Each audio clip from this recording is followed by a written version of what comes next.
আসসালামু আলাইকুম। আমার কথাটা অল্প আজকে ধ্যান দিয়ে শুনবেন। দেখেন, আজকে হলো শুক্রবার, এমন জায়গায় কামে আছি ভাই, নামাজ তো দূরের কথা, আজানের শব্দ শোনা যায় না ভাই।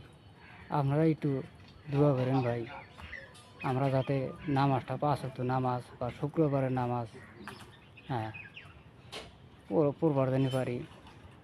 তারপরে ধরেন এই যে আংরেজে কাম করা না, এই যে এমন জায়গায় আইছি ভাই, আমরা আজানের শব্দ শুনি না। হ্যাঁ, আপনারা দোয়া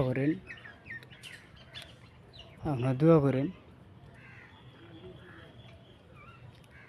এই যে কাম করতেছি। আসসালামু আলাইকুম, খোদা হাফিজ।